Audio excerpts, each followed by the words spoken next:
Já vamos emendar aqui. É porque o Ciro falou exatamente sobre isso, né? Não temos um governo. Acho que esse é um consenso para todos os lados. Isso é um ponto crucial, né?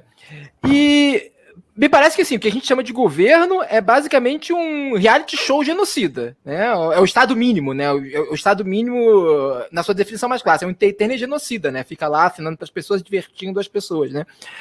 E para mim, a grande questão é o seguinte: cara, como é que você consegue, nesse momento, chegar para a população e falar assim: olha só, mas vamos aguentar até 2022, porque tem uma luz no fim do túnel, porque assim, a gente tá na metade do caminho ainda, né? Acho que esse que é um ponto. Como chegar nesse momento? Acho que a urgência é essa, né?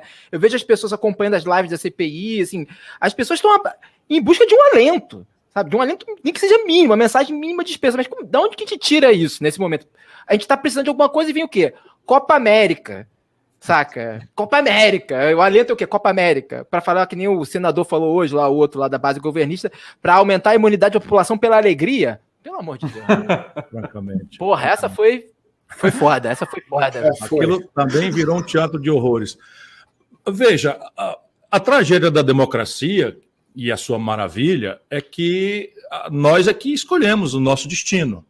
Né? E a gente precisa todo dia falar isso com muito respeito, mas com muita franqueza para o nosso povo. Né? Votar com pressa, votar com fígado, votar sem pesquisar, votar, sabe, descuidadamente, é uma coisa que a gente toma na cabeça de volta. Ou recebe de volta quando esse voto acerta. E eu entendo, com a minha alma, com a minha experiência, o que aconteceu para o Bolsonaro vir. Né? O PT produziu uma equação de fraude na cabeça do povo, porque produziu um bom momento. Esse bom momento foi superfaturado, se elegeu uma pessoa que não tinha nenhuma vivência na política, que era a Dilma, e aquela linha de benefícios, de melhoria de salário, de expansão do crédito, de melhoria das políticas sociais, deu tudo para trás. E o grande preço da economia, que é a taxa de câmbio, é evidente que isso é um assunto que a gente tem que ajudar a popularizar, mas é assim, ninguém compra dólar, mas a gente come pão. E o pão é feito de trigo, e o trigo vem tudo do estrangeiro, e aí a gente precisava de R$ 3,70, né, quando o Bolsonaro tomou posse, para comprar $1 de pão, de trigo, e agora precisa de R$ 5,15 para comprar o mesmo dólar, ou os remédios, ou os celulares, ou a gasolina do carro, tudo, né? Então a Dilma fez a mesma coisa, quebrou o país, é uma crise monstruosa, e em cima dessa crise que tirou o desemprego de 4 milhões para 11 milhões de pessoas, né? O Bolsonaro já aumentou para 15 milhões, mas ele recebeu com 11 milhões pela Dilma, pelo PT. E ele esquece tudo. Então, daquela vez era antipetista descuidado, agora é anti-Bolsonaro descuidado. E assim a humanidade caminha e se ferra.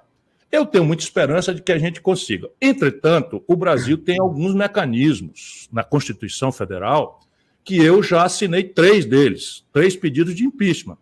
E impeachment não é remédio para governo ruim, como todos sabem, mas aí a rapaziada que está nos ouvindo precisa a gente dizer, não é remédio para governo ruim. Mas o impeachment é a única punição para um presidente da República que cometa crime de responsabilidade. E crime de responsabilidade está identificado na lei o que ele é.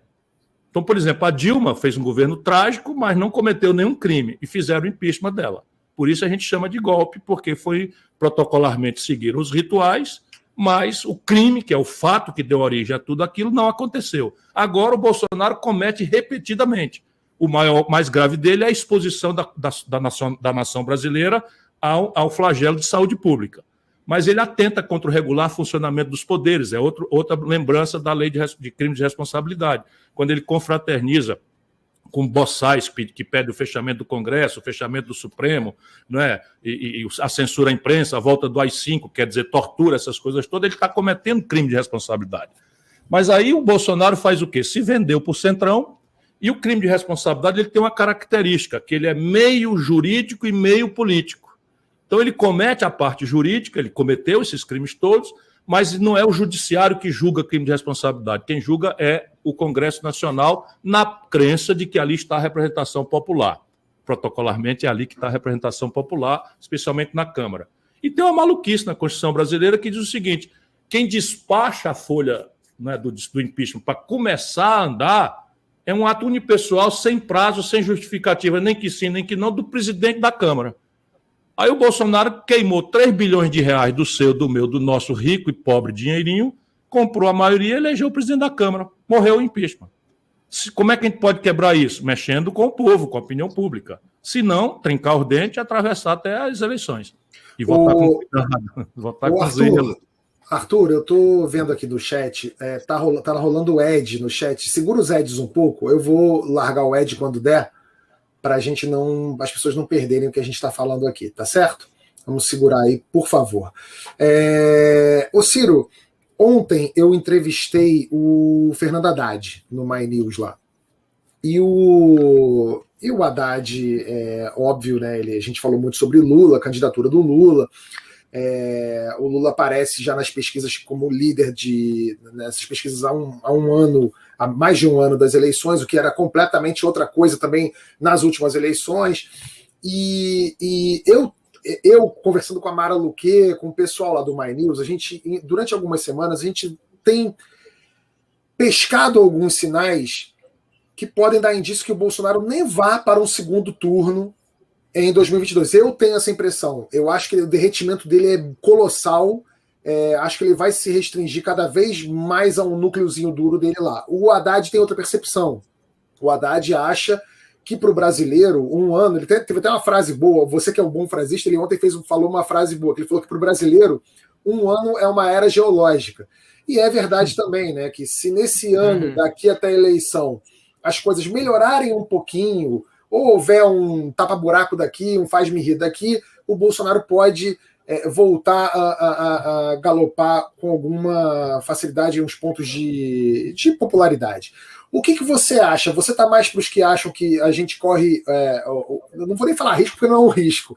Que a gente tem a chance de ter um segundo turno sem Bolsonaro em 2022, ou que o segundo turno de 2022 vai ser Bolsonaro e mais um? Não, o segundo turno vai ser eu contra o Lula. Não é? Anote aí o que eu estou lhe dizendo, e não é como o Haddad faz, wishful thinking, que é o que os americanos chamam, a confusão de você analisar as coisas como se fosse o seu desejo, ou seja, confundir a análise com o desejo. Deixa eu assim, eu tenho muita vivência na política. O que faz um presidente da República ser reeleito? Basicamente, é tão desigual a condição da disputa, quando o Fernando Henrique introduziu a reeleição no Brasil, ele introduziu, na verdade, um mandato de 8 anos com plebiscito no meio. Então, basicamente, entenda isso, porque é tão disforme, desigual, a condição prática, objetiva, né? A presença na mídia. Basta existir, o presidente da República está todo dia na mídia. O Bolsonaro faz isso pro oposto, embora faça para agradar o seu grupo de radicais. Mas, enfim, e eu vivo aqui precisando de um espaçozinho que vocês me dão para conversar aí com a rapaziada e tal. Eu não me lembro o último segundo que eu apareci em rede nacional de TV comercial no Brasil, tendo tirado o 3º lugar no país, tendo um livro que foi best-seller durante 15 semanas, o primeiro lugar, o mais vendido do Brasil, 0 menção. Não estou me queixando, estou só dizendo como as coisas são. Só que um plebiscito significa o seguinte, você aprova ou não aprova o governo. E aí como é que você aprova ou não aprova o governo? Primeiro, a grande questão é a economia. Então, a economia, todos os sinais são de deterioração grave. Aí está dizendo, agora vamos forçar a mão, porque a economia vai crescer e tal. O que vai acontecer? O que está acontecendo no Brasil? Nós descemos 20 andares de uma escada. Na prática, é o seguinte, nós estamos hoje com um nível de atividade econômica que tínhamos em 2013. Só que de 2013 para cá, nasceram, né, da 2013 para 21, dá 8 anos, é isso? Isso. 8 anos, vezes 3 milhões, 24 milhões de pessoas nasceram e nós estamos com o nível de atividade econômica de 2013. Você vê o tamanho da tragédia, que já em 2013 o Brasil já era o país mais miserável, mais desigual entre as economias organizadas do mundo. E as coisas só pioram. Então, o desemprego, 15 milhões de pessoas. As pessoas que desistiram de procurar emprego, o IBGE chama de desalento, 6 milhões de pessoas. O maior da história. Informalidade, o povo se virando, ganhando uma miséria, sem nenhuma proteção da lei, nem agora, sem 13º salário, sem férias, sem nada, nem seguro social, coisa nenhuma, nada, nem agora, nem na aposentadoria. 130 milhões de brasileiros. Fome, 20 milhões de pessoas.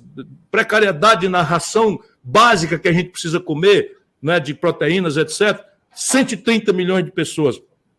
É uma tragédia para todos os ângulos que você queira considerar. Né? 70 milhões de pessoas humilhadas com o nome sujo no SPC. 6 milhões dessas pessoas são as pessoas que caíram no conto do FIES, que é o esquerdismo à brasileiro, esquerdismo à lá PT. Pega o dinheiro do povo, entrega para o empresário do barão do ensino privado e deixa no meio o jovem endividado. 6 milhões estão devendo com o nome sujo no SPC sem dar conta de pagar a conta do FIES. E o empresário já embolsou esse dinheiro. Então, essa tragédia tem alguns sinais assim, vamos lá. O preço dos produtos brasileiros no estrangeiro estão bombando. Quando isso acontece, você mascara um pouco o desequilíbrio. Aí o dólar tende a cair um pouquinho, como já chegou em 5,90 e agora está em 5,12, 5,15. Então, isso é um sinalzinho favorável ao Bolsonaro, né? Mas, assim, tem um ditado popular que diz que não existe vento a favor para piloto que não sabe o rumo que quer ter, entendeu? Então, acho que improvável. E a pandemia, nós estamos simplesmente agora, vamos dizer, tirando a máscara e qualquer ilusão de que não teria sido o Bolsonaro o grande responsável pelo excesso de mortes que nós estamos vivenciando. A CPI, eu não acredito muito que ela vai dar em grande coisa, não. Difícil para mim, que conheço os personagens todos, acreditar que a moralização do Brasil vai sair de um relatório do Renan Calheiros. Tomara que eu morda a língua e ele me surpreenda aí. Depois cai na mão do Aras, que é o Procurador-Geral da República, que aparentemente desertou de qualquer responsabilidade com a lei, com a ordem pública, com a moralidade, com a decência, e virou um engavetador, né, de todo tipo de canalice que o Bolsonaro faz, e a quadrilha de filhos e a quadrilha de bandidos que o cercam no Palácio do Planalto. Enfim, então não vejo o Bolsonaro sobrevivendo a esse cenário, seja econômico, seja o cenário da pandemia. Não vejo como ele escape. Só acho indelicado você falar assim do Renan Calheiros, que é pai do Orlando, né? O Calheiros. Meu tio. Não, mas veja... Mentira. Tem vários Calheiros, não é só o Orlando que eu respeito, não. O Renildo Calheiros, que é um companheiraço, né? Tem muita gente, mas assim, eu não falei nada. Eu acho só difícil que a moralização do Brasil venha de um relatório cuja autoria seja o Renan Calheiros. Vai me desculpar, eu conheço bastante bem o Renan Calheiros, não é meu pior inimigo, mas eu duvido mesmo. E se eu morder a língua, tomara, e sair um relatório sério, ele vai passar por esses senadores obscurantistas que o Orlando está acompanhando. Você tem um senador aqui do Ceará que é inacreditável, né? E agora a grande pergunta é: você sabe a diferença entre vírus e protozoário? É um negócio de maluco, né? Que a vacina foi tirada de célula de feto abortado. Meu Deus do céu, é um teatro de horrores. Disso daí vai sair a moralização do Brasil? Muito improvável. Tomara eu que eu esteja enganado. Demet, eu tenho 2 perguntas, posso fazer aqui? Claro, fica à vontade. A primeira delas é a seguinte: o Renan Calheiros, ele é inimigo de alguém? Porque o Renan Calheiros, ele é uma roça dos ventos, né? Tipo, ele aponta para todos os lados, assim, ele é o clássico, tem aquele ditado, né? Se o Renan pular, você pula atrás porque tem um bote salva-vida ali, né, cara? Tipo, você vai com ele, porque ele tá aí, ninguém sobrevive tanto tempo na política, você sabe disso muito melhor que eu, né? Não fazendo esse jogo dele. E a segunda, agora acho que é uma pergunta mais séria, uma pergunta mais séria, assim... Eu sou da opinião que eu acho que nesse momento a gente caminha para uma situação até muito parecida com o que foi o Rio de Janeiro agora na eleição do Crivella, da eleição do Paz, né?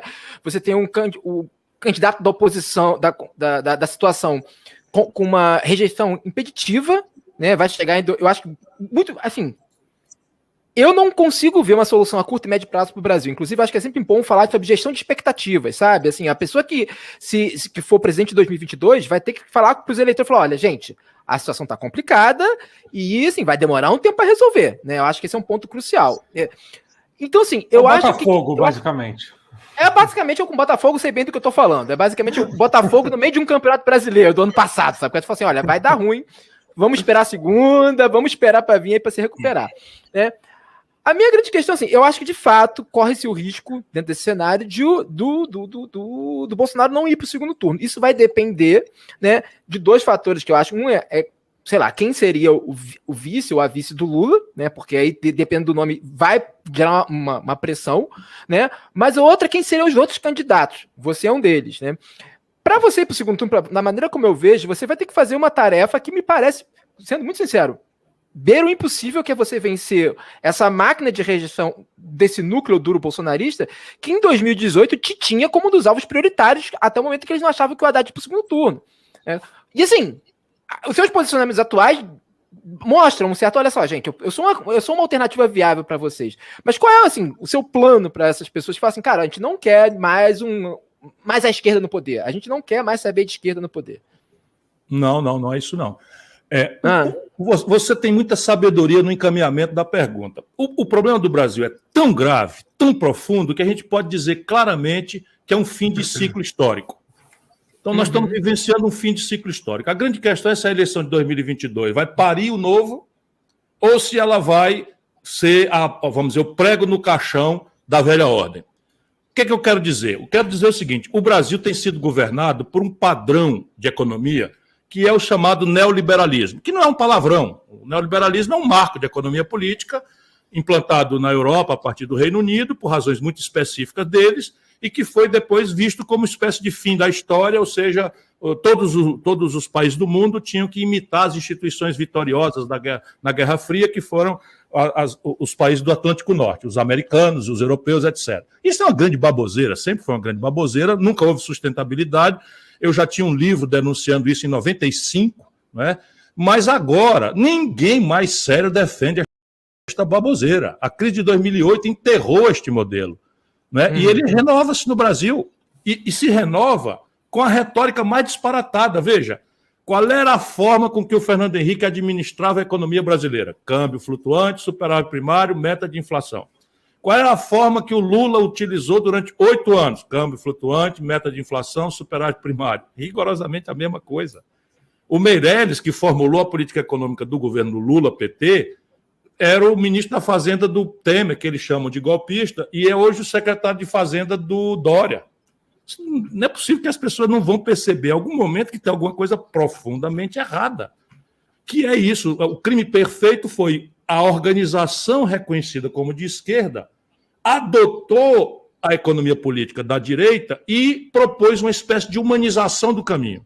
Né? Então, políticas sociais compensatórias que estão lá no ideário. Não, Bolsa Família, né? Expansão do crédito, tudo isso sem sustentação econômica nenhuma. Tanto que vai ter um momento ótimo com o Lula e depois quebra igualzinho, no mesmo filme que quebrou com o Fernando Henrique. Só que agora não dá mais, passou do limite. Sabe por quê? Porque a dívida pública, para onde vai toda essa sujeira, todo o desequilíbrio, toda coisa vai para a dívida pública. E dívida, a gente sabe, né? Pelo menos eu, olhando todo dia meu cheque especial, um juro exorbitante, dívida tem um limite, e o Brasil está chegando ao limite único na história de 100% do PIB de dívida. Quando uma dívida galopa desse jeito, ela em curto prazo começa a esquentar o dinheiro e aumenta o preço dela, que é o juro. Então nós estamos fechando uma janela de oportunidade, os Bolsonaro, de novo, Tabet, lá se vem a onda para o Bolsonaro. Os juros vão subir violentamente na hora que a economia está fria. Ou seja, chegou-se ao fundo do poço. Então, do seu ponto de vista econômico, social, moral, político, nós chegamos ao fundo do poço. E aí o que é que estão querendo fazer? Confinar o povo brasileiro para negar isso de novo. E não é possível. Aí, veja bem, eu tenho uma proposta, não é fazendo comercial e já fazendo, que eu acho que é importante para todos nós darmos o rosto, a cara para bater. Esse negócio de votar em Chico, Manel ou Maria, porque é frasista, porque é simpático, porque é charmoso, porque não sei o quê, isso é uma grande bobeira que nós estamos cometendo. Né? Todo povo sábio bota o pé atrás, pode ter sua predileção, sua paixão, sua coisa, mas, bota o pé atrás e obriga os políticos a discutir os problemas, identificar as causas, as raízes dos problemas, propor soluções, estabelecer o quanto custa, dizer de onde vem o dinheiro, porque é aí que está o busilis. Compreende? No Brasil, o imposto sobre heranças é 4%. As grandes heranças, acima de 20 milhões de reais, num país em que 5 pessoas têm fortuna equivalente ao que 100 milhões de pessoas possuem. Então, aí você diz assim, vai dar merda? Vai dar merda. Pronto, falei o único palavrão que eu vou falar aqui na noite de hoje. Mas não. Você fica à vontade. Você me deve mais uns 3, pelo menos, aí. Vai. Então, veja. Agora, é tão grave, meu caro Orlando, meu professor, que a solução pode ser rápida. Olha que coisa interessante. Por quê? Porque é a pedagogia do caos. Vou te dar um exemplo aqui prático, né? O meu projeto já pensa politicamente os prazos também. O que fazer, onde é que nós vamos cutucar a onça com a vara curta, cobrar imposto de mais rico, e eles vão vir para comer meu fígado. Não é? E eu vou tentar... Enfim, o Lula já está nos vendendo de novo. Está tudo certo, vamos para o debate. Chegando no debate, se eu escapo, veja o que está acontecendo. O Brasil tem 27 estados, inclusive o Distrito Federal. 23 estão quebrados.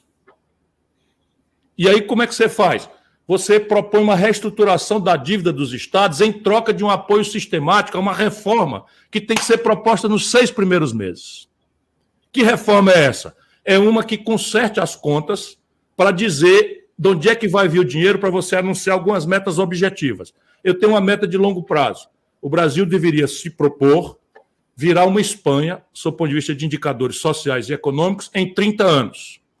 E aí decompõe isso. Renda per capita da Espanha, 3 vezes a brasileira. Para você chegar em 30 anos a renda per capita igual a da Espanha, o Brasil precisa crescer a riqueza 5% ao ano.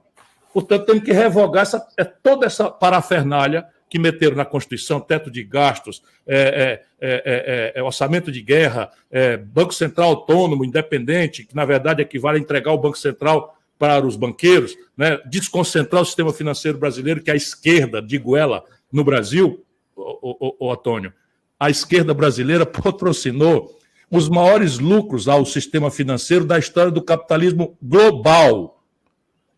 Sabe, o lucro do Santander na Espanha é mais ou menos 5%, 6% sobre o patrimônio deles ao ano. Aqui é 22%, 25% para começar. Diga. Então, Ciro, assim, isso que você está falando é verdade. Assim, todo mundo sabe que os banqueiros lucraram muito durante o governo Lula, né? Só que isso, por incrível que pareça, quando alguém vai fazer uma análise do cenário político, quando alguém projeta 2022, isso acaba virando até algo em favor do Lula, né? Aquela história da carta aos brasileiros, que ele tá. Essa semana agora, por exemplo, falaram que isso tem a ver com a pergunta do Orlando sobre a questão do vice, né? Levantou-se a possibilidade de ser o Henrique Meirelles o vice do Lula para 2022, e que foi só sugerirem isso que o mercado, o tal do mercado, essa entidade mercado invisível, com a sua mão maravilhosa, falou, opa, a gente já gosta muito do Meirelles e tal. Isso óbvio, conta a favor do Lula, porque o Lula é PT, e o PT já tem aquela fatia do PT, o mercado vai ficar muito feliz com o Henrique Meirelles de vice. O Bolsonaro, óbvio, imagina, o Bolsonaro, se for procurar o oposto dele para o vice, ele nunca vai fazer isso. O Bolsonaro, pelo contrário, ele vai pegar alguém mais à direita ainda dele para ser vice, né? O atual, apesar de não gostar muito do atual dele, que é o Mourão, é capaz de ele pegar, sei lá, o Olavo de Carvalho para ser o vice dele, algum cloroquineiro vai ser o vice Damares. dele. O Damares, um Weintraub, eu sei lá, o Paulo Cintura, eu sei lá quem vai ser o Paulo vice Cintura. o vice do Bolsonaro, o Mário Frias, enfim. Botar um filho dele, talvez, como vice, tudo é possível. Tudo é possível, tudo é possível. E aí vem a minha pergunta para você, Ciro. Você já tem um vice? Um passarinho me contou que o teu vice tem assim muita chance de ser o Mandetta. É possível? Não, é muito cedo. É porque é possível, mas o Mandetta eu preciso respeitar, porque ele é ele mesmo candidato a presidente da República. E eu tenho muita delicadeza, muito respeito às estruturas partidárias. Eu não gosto de jogar clandestinamente, eu não gosto... Enfim, então eu estou fazendo um esforço. Esse projeto que eu defendo, ele tem metas objetivas, ele tem custo, orçamentação, tem prazo, enfim. E eu vou propor isso com muita clareza. E vai ter um lugar para cada grupo de interesse do Brasil nesse projeto, né? As pessoas vão poder se identificar ali, se eu conseguir mostrar o projeto naturalmente. Não é? O livro, no Brasil, você imagina, best-seller vendeu 150 mil exemplares. Né? É uma proeza extraordinária, mas não é por aí que eu vou conseguir mostrar as ideias. Enfim, paciência, vamos lá, disciplina. Mas veja, o vice, no caso brasileiro, que é outra deformação do nosso presidencialismo, deveria ser alguém que complementasse a imagem da chapa. Então é o seguinte, se eu sou um branquelo, deveria ser uma pessoa negra, num país que é majoritariamente negro. Né? Se eu sou hétero, cis, né? Deveria ser uma mulher, hétero também, ou não, enfim, lá nos Estados Unidos foi assim que se completou, uma pessoa mais jovem, uma pessoa mais velha, eu sou do Nordeste, uma pessoa do Sul, do Sudeste e tal. Mas tudo isso, deixa eu dizer para vocês, tudo que está acontecendo no Brasil é uma deformação produzida pelo Supremo Tribunal Federal.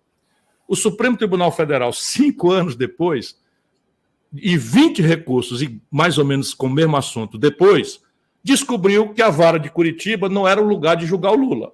Aí o Lula entra nessa e se anuncia inocente. O tribunal não inocentou o Lula. O tribunal disse, olha, ops, não era lá em Curitiba, o Lula tinha que ser julgado aqui em Brasília. Resultado prático, vai começar tudo de novo.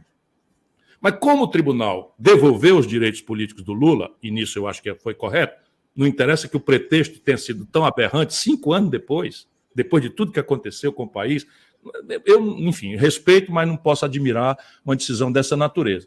Mas aí o que aconteceu? A política que era para acontecer lá em abril do ano que vem, que é o prazo que começa, por exemplo, definir quem está apto ou não a disputar a eleição.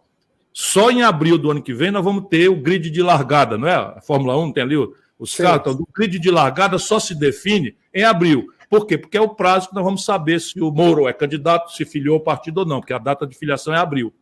Né? Se o Hulk é candidato ou se não é. Enquanto isso, a população vai sendo empulhada aí com pesquisa que custa 600 mil a 1 milhão de reais uma pesquisa.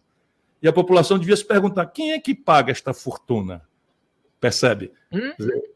Mas, enfim, 30 pesquisas por mês no Brasil e tal, com 2 anos, Antônio, de antecedência. Então, esquentou. E aí a versão é essa. Qual é a página que nós estamos vendo? É o Bolsonaro degringolando, 75% da população já viu que foi enganada e que não quer mais o Bolsonaro e está tomando contornos passionais, que não é bom conselheiro, mas é o que acontece com o nosso povo, merecidamente, né? O Bolsonaro está sendo desmontado. Então, quem é o mais notório anti-Bolsonaro no imaginário das pessoas? É o Lula. Então, o Lula, que já teve 86%, tem 30%. No auge. Né? A Globo News botou o discurso do Lula de reentrée na política 1 hora inteirinha, um discurso lido ali com teleprompter, tudo escolhido, palavra milimetrada que alguém escreveu para ele e tal. O Lula diz o que as pessoas querem ouvir, é o melhor encantador de serpente do Brasil. Está meio cansado, a enganação dele. Agora, em São Paulo, por exemplo, ele lança o Boulos governador, lança o Haddad governador. Antes o Haddad era candidato a presidente, agora nem sequer menciona mais o Haddad como candidato a presidente. É um horror. É um horror. A Dilma agora foi obrigada pelo Lula a dizer que o Renan não foi golpista. Olha, o Renan era presidente do Senado, onde aconteceu o golpe. Né? Não foi assim? Pelo menos o que eu assisti. Pois bem, a Dilma disse lá que não, o Renan eu sempre respeitei, não lutou pelo golpe, não. Isso é o Renan exigindo e o Lula mandou, e a Dilma é um constrangimento, sabe? E isso tudo está sendo feito à frente do povo. Vai ter o Bolsonaro 20%? Então vamos lá, se o Bolsonaro tem 25% e o Lula 30% no auge, nós estamos falando de 55% do eleitorado. Cadê os outros 45%? Não se sentem representados por essa calorosa polarização 2 anos antes. E a despolitização absoluta. É o Lula esculhambando o Bolsonaro e o Bolsonaro esculhambando o Lula. Qual é a substância? Qual é a política econômica do Bolsonaro? Câmbio flutuante, meta de inflação e superávit primário. Vocês estão me entendendo? Sim. A política econômica do Bolsonaro é a mesma do Lula. Mas isso vem já de 2018, né? Em 2018... Vem atrás. Vem lá de trás. Mas em 2018, a não ida do Bolsonaro aos debates fez com que ele evitasse esse tipo de pergunta, né? A pergunta simples... E a facada, né? Facada, que deu um pretexto muito eloquente para ele não pagar o ônus de não ir aos debates. Olha só, falando para você aí que está no chat, o Enzo, que é o moderador do chat, ele está recolhendo as perguntas dos subs. Quem é sub, quem for inscrito no canal, vai poder fazer pergunta. Aquelas que a gente não tiver respondido aqui, ou que o Ciro não tiver respondido aqui, que a gente não tiver feito, a gente vai escolher algumas das melhores e vai fazer aqui para Ciro Gomes. Calheiros, tem alguma pergunta, Totoro? Então, eu tenho uma pergunta para fazer para você. Você tinha dito que você acredita que a eleição vai ser, o segundo turno vai ser você e o Lula, né? E você tinha comentado que o pedido do impeachment é uma coisa que, como está na mão do presidente da Câmara, enfim, vai depender de um pedido da população, né? De uma reclamação da população. Você acha que com esses protestos começaram, que começou no dia 29, com esse show que está sendo a CPI, né, que a gente assiste é como se fosse o novo BBB do Brasil. Acabou o BBB, começou a CPI e tá todo mundo assistindo. Você acha que existe alguma chance desse impeachment ir para frente até a eleição e o Bolsonaro nem disputar a eleição? Tem, Gabriel. Tem sim. Tem, não é provável a preço de hoje, mas as coisas funcionam assim no Brasil. Você tem a própria elite, né, é uma espécie de fusível. Né? Então, a própria elite está com muita queixa do Bolsonaro. Votou em massa, a elite que eu digo sob o ponto de vista da grana, do dinheiro, os ricos. Né? Então, os rentistas, o sistema financeiro votou em massa no Bolsonaro. E está começando a ficar preocupado porque o Bolsonaro está desmoralizando a agenda das tais reformas. Né? Além de que são muito mal pensadas, muito pouco refletidas e estão sempre atirando no pé. Então, a reforma da Previdência, ninguém parou para ver, a Previdência está com um buraco maior do que antes da reforma. Por quê? Porque o problema da Previdência brasileira é a brutal informalização do mercado de trabalho que eles agravaram com a reforma trabalhista. Então, se você não tem carteira assinada, não contribui para a Previdência. E, de alguma forma, em algum momento, você vai ter benefício da Previdência, e eles fizeram uma reforma meia-bomba que pesou 80 de cada 100 reais de sacrifício nas costas do povo mais pobre, deixando os privilégios, por exemplo, dos militares agravados. Quando eles são 2%, levam quase a metade do dinheiro do setor público. E isso que escapa de um governo progressista de verdade, de um governo decente de verdade, que o Brasil precisa achar o caminho de construir. O resto é lambança. Agora, como é que constrói isso? Então, a manifestação de rua. Eu fiquei com o coração apertado, porque, veja, é uma massa de gente que está lutando por nós, pelo Brasil, mas está errado. Está errado, sabe? Nesse momento, nós estamos escalando a terceira onda da pandemia, que vai pegar em cima de um patamar muito alto ainda. Nós estamos com uma média móvel de 1.880 casos, quase 2.000 casos de morte por dia. E nós vamos pegar uma terceira onda a partir daí, o que quer dizer que nós vamos para 750 mil pessoas mortas ali por setembro, data na qual a gente andando a passo de carga do manco na vacinação, percebe? Então, enfim, eu fiquei muito angustiado, dizer, pelo menos se você vai, eu não vou. Você vai, eu respeito você, mas, porra, mantenha a distância, bota a máscara, usa o álcool em gel, mas aglomerou demais, e o Bolsonaro vai usar isso contra o Brasil, percebe? Mas o acumulado está ganhando pontos gradualmente e a elite pode achar em algum momento, e isso tem a ver com o tal comportamento do tal Centrão, porque o Centrão é governista de todos os governos. É uma lógica de fazer política. Eles estavam com o Fernando Henrique, eles estavam com a Dilma, eles estavam com Lula, eles estavam com Michel Temer e eles estão com Bolsonaro. Mas, na véspera do impeachment da Dilma, eles estavam lá e saíram e votaram pelo impeachment da Dilma. Eu mesmo, negociando para tentar impedir o golpe, tive com um ministro do PP na véspera mesmo, disse, olha, não tem mais jeito. Agora não tem mais jeito, eu lutei muito, mas a Dilma fez muita bobagem, e como fez mesmo, né? E foi-se embora. Isso pode acontecer no Brasil, pode acontecer. Calheiros, fala. Vou deixar É porque ele falou isso, é interessante até porque o PP agora mandou um vamos marcar pro Bolsonaro, né? Tipo, ele tava procurando partido, né? Ele falou, não, vamos marcar na volta, a gente se fala, porque é aquilo, é mais fácil você negociar o seu apoio pro próximo governo se o candidato a presidente não estiver lá, né? Mas eu queria perguntar pro Ciro, porque você falou dos 40% que não estão se sentindo representados na política, enfim, e eu acho que esse é um ponto importante, e a gente vê isso no mundo inteiro acontecendo, um aumento de pessoas, de não votantes, um aumento do não voto, né?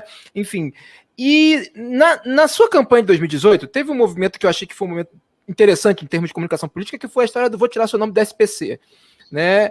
Que nesse momento, eu não sei se o Brasil... Esse é o nome do Brasil. Todos precisamos. Aliás, o chat tem aqui várias pessoas escrevendo: Ciro, tira meu nome do SPC. Ciro, tira meu nome do SPC. Vai. Desculpa, Não, tudo deu certo, mas porque apela de fato para uma certa camada média da população, né? Enfim, que teve acesso a crédito, né? Enfim, porque isso também a gente sabe que também isso marca muito bem que é o pobre e o remediado, vamos colocar aqui assim no Brasil. O que você acha que você pode gerar em 2022 para, de certa maneira, porque assim, esse eleitorado, essa é uma bola que está quicando na área, para usar uma metáfora do futebol, né? Em todas as eleições de 2020 agora, mesma coisa, se repetiu, não voto, foi, sei lá, o segundo mais votado. né? Então esse que estão fazendo seja um voto que vai fazer a diferença entre o dia e a noite, né, em 2022. Como que você acha que você pode atrair esse pessoal para o teu lado? Fala assim, gente, eu de fato sou a terceira via. Eu de fato, porque assim, mais uma vez, muita gente te identifica com o PT. Você mesmo falou, você estava negociando na época da Dilma, né? Muita gente te identifica com isso, né? Então, assim, como que você pode chegar para essa pessoa e não, então, confia em mim porque eu não sou uma alternativa para esses dois. Assim, em termos de propaganda, de comunicação para essas pessoas, sabe? Como que você pode falar para a pessoa, para minha vizinha aqui de Bangu, falar, ó, vota em mim, não vota no Lula nem no Bolsonaro? Veja, eu tenho respondido essa pergunta sempre reconhecendo com muita humildade que é uma pedreira o meu caminho. Não é simples, né? Nunca foi simples, mas assim, é a história que eu quero fazer. Porque se eu quisesse me eleger presidente da República, eu tinha me acomodado lá atrás no PSDB, eu fui ministro da Fazenda, ajudei a fazer o real. E quando o Fernando Henrique traiu os compromissos, eu rompi, ninguém entendeu nada. Fui-me embora para os Estados Unidos, virei um acadêmico, fui escrever livros, fazer palestras, fiquei desfiliado de partido, depois voltei para o Brasil, me filiei a um partido nanico com 2 deputados para postular essa questão do Brasil. E fui candidato a presidente já 3 vezes, né? Vou tentar a 4ª vez, espero que dessa vez com alguma chance de êxito. Mas como é que a eleição majoritária acontece? A eleição é o seguinte, ela tem que ter uma certa naturalidade. E a naturalidade eu comparo sempre como se fosse um foguete de 3 estágios, né? A SpaceX não tem tantos estágios, mas o Saturno V lá atrás, que levou o homem à Lua, tinha, né? O primeiro estágio, que é o mais poderoso, aquele que arranca o foguete do chão, da gravidade, etc., que tira da inércia e tal, tem nada a ver com Chico, Manel, Maria. É o estado de espírito geral da sociedade. Então, a questão básica é, o que é que o Brasil quer? Manter o que está aí ou mudar? Mudar para onde? Voltar ao passado ou tentar uma coisa nova? Então, se eu tiver certo, eu acho que o Brasil quer mudar e quer tentar uma coisa nova. Isso é ruim para a polarização. O Bolsonaro e o Lula querem confinar, por isso que é tão quente. Há 2 anos do processo, parece que nós estamos na véspera da eleição, um calor danado, uma pancadaria imensa e tal, porque eles querem destruir as opções, porque ambos têm essa simbiótica, ou seja, uma relação parasitária de um com o outro, em que um depende do outro. Um é a negação do outro e a afirmação da não política. E isto explica o fenômeno, por que a deserção do povo, especialmente as gerações mais jovens, porque as pessoas não veem mudança nenhuma, é a mesma coisa. Sabe, o Bolsonaro prometeu a mudança assentada na moralidade, assentada na nova política, no gestor, no gabinete técnico, e virou o que ele sempre foi, uma grande estelionatário, um 171 geral, um 171 completo. Um homem que vem do baixíssimo clero, que vem ligado à política mais podre do Rio de Janeiro, conectado com Eduardo Cunha, conectado com Sérgio Cabral, com tudo que não presta. Eu fui contemporâneo dele na Câmara. O Bolsonaro roubava dinheiro da gasolina, meus companheiros. Roubava dinheiro da gasolina, que era o dinheiro que ele tinha para administrar. Se vocês duvidarem, achando que eu estou exagerando, entra no portal da Transparência e veja Gabinete Ciro Gomes, quanto gastou de gasolina, mês a mês, durante o mandato, com o Jair Messias Bolsonaro, deputado. Tinha lá conta de 12 mil reais no mês e eu 600 reais. Se você botar 12 mil reais de gasolina num carro, dá para rodar 4 vezes o planeta Terra, percebe? Então, ele roubava nisso, essas ninhariazinhas, e corrompeu os filhos desde pequeno. Um grande picareta. E se apresenta como o homem que ia moralizar contra a corrupção generalizada do PT. Meu irmão, a decepção do nosso povo é muito grande. A gente tem que se colocar no lugar de um cidadão que não é politizado como nós, né? Que tem dificuldade para pagar a conta do aluguel, que tem dificuldade para... Enfim, para tudo enquanto a política para ele é um ruído. É um barulho, né? É só putaria. Pronto, falei o segundo. Né? Falei o segundo palavrão aqui. Né? Mais um, você pede uma música. Isso que eu ia falar, mais um pede música, né? Agora, como é que a gente muda isso? É ideia, em vez de personalidade, exemplo e militância. Né? Exemplo, porque o que encanta o jovem não é conversa mole, é exemplo. Então, como diz o meu filho Gael, eu se garanto. Vamos lá, faz o julgamento aí. Competência, olha a minha biografia, olha o meu currículo. Decência, moral. Vamos lá, vamos examinar quantos inquéritos eu respondi em 40 anos de vida pública. Nunca, nenhum. Aí é o seguinte, austeridade, vamos lá, pública e privada. Eu tinha direito a 3 pensões, 3 aposentadorias por essas imoralidades do sistema previdenciário brasileiro para rico, né? Eu nunca aceitei receber. E eu não tenho empresa, não sou rico, não tenho televisão, não tenho rádio, não sei o quê. Percebe? Então, eu tenho uma vida republicana. Então, para mim é isso. A ideia está aqui. Quem quiser conhecer como é que resolve o problema do Brasil, e não é minha. Isso aqui são 20 anos de luta consultando o melhor da inteligência brasileira, o circuito acadêmico internacional, que eu palestro em todo canto, conheço os maiores experts em políticas públicas do mundo, não é? E está maduro para o Brasil amadurecer. É fácil? Não, não é fácil. Por quê? Porque eleição, normalmente, como o Calheiros falou, tem muito componente emocional, muito raso, muito superficial. Se você encaixa, por exemplo, a questão do SPC, eles desmoralizaram, como se fosse uma promessa demagógica minha, que eu ia tirar o nome das pessoas do SPC. Isso é um caso estudado. Sabe por quê? Porque 60% do PIB brasileiro, quando cresce, e nós estamos há 10 anos sem crescer nada, é puxado pelo consumo das famílias. E o consumo das famílias vem da renda, do emprego e do crédito. Renda e emprego vem depois que a economia cresce. O que é que pode ser alcançado por uma política pública? O crédito. Por quê? Porque aqui no Ceará a gente faz isso todo mês há mais de 10 anos. Sabe? A gente chama as pessoas, aí pega a dívida da pessoa com a Casa Bahia, quando ela vai ver, ela não entende. Ela comprou um micro-ondas de 600 reais em 10 prestações, pagou 3 e ficou devendo, né, 8, 9 prestações. Quando ela vai ver, ela está devendo 10 vezes o que ela tinha pago, o que ela tinha contratado, porque tem lá juro, multa, e ela não tem ninguém por ela. Aqui nós botamos o PROCON da Prefeitura de Fortaleza, nós conseguimos desconto, Calheiro, de 90% na conta do povo. 90%. Agora, onde é que morre? Os 10% o povo não tem para pagar. Qual era a minha proposta? Fazer a Caixa Econômica financiar com juro decente. Qual é o mistério disso? É tão simples, né, de fazer. Ô Ciro, você estava falando sobre essa questão parasitária do Lula com o Bolsonaro, e eu tendo a concordar com você. Eu acho que, de fato, um necessita do outro para ficar mais forte, e foi até por isso que você falou que a história do Haddad ontem tem dito que Bolsonaro já está no segundo turno, que não é um animal morto, é um wishful thinking, né? Que é porque o PT é melhor que Bolsonaro seja o antagonista e vice-versa. Todos nós aqui, eu conheço gente que votou no Bolsonaro e que está muito desgostosa com o Bolsonaro, que fala que não vai votar no Bolsonaro de jeito nenhum, mas que, se for Bolsonaro e Lula, vai ter que votar no Bolsonaro porque não vota no Lula. E o contrário também, de gente que votou no Lula, mas ficou desgostosa com o Lula, não acredita mais no Lula, mas que fala assim, mas se for Lula e Bolsonaro, não tem jeito, eu tenho que votar no Lula. Então, existe essa pessoa. E você está se colocando nesse lugar, nesse papel de uma terceira via, né? Uma via para essas pessoas que não querem Lula, não querem Bolsonaro.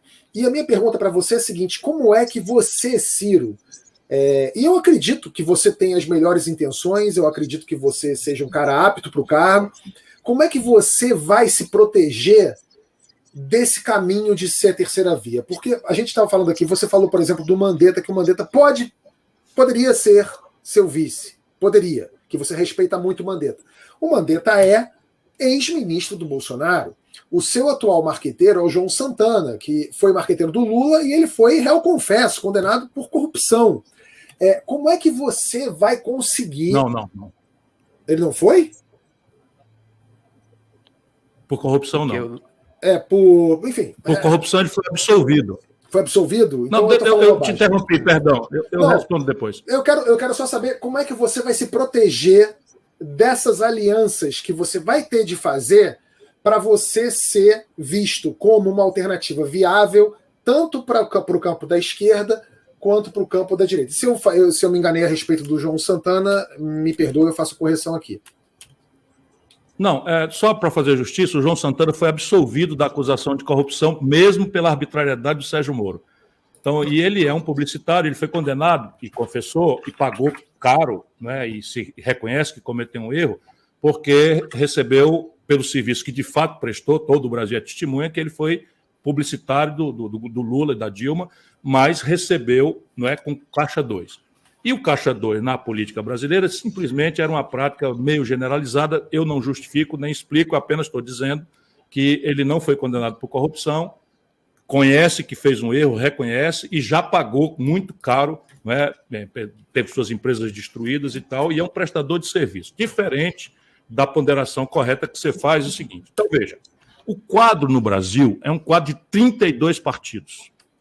32 partidos estão registrados no Tribunal Superior Eleitoral. 26 deles têm representação no Congresso Nacional.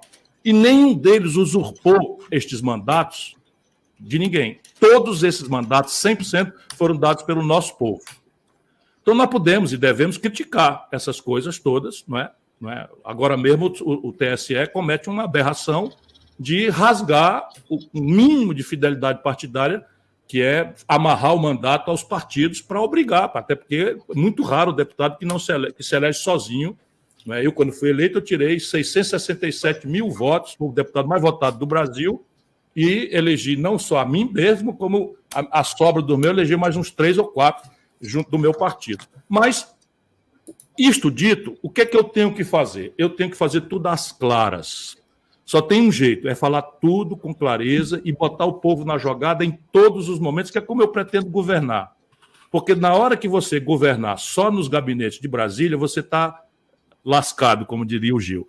O Brasil está lascado e você está lascado porque é o império do lobby, do grupo de pressão, do suborno, da chantagem, ao contrário de você fazer na frente do povo com as mediações corretas. Então, o pacto com os governadores ajuda a criar um mecanismo, um acerto prévio nas eleições do que você pretende fazer para que o povo, ao invés de votar no Chico, na Maria ou no Manuel, vote na ideia, de maneira que haja um conteúdo plebiscitário na eleição.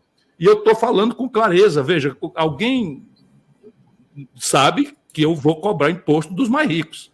Como é que vocês acham que os ricos vão se comportar na eleição? Eles não vão dizer que são contra mim, porque eu quero cobrar deles como o mundo inteiro cobra. Eles vão dizer que eu sou temperamental, eu sou bocão, porque já examinaram a minha vida, não tem como me chamar de ladrão, não tem como me chamar de incompetente. E isso é do ramo.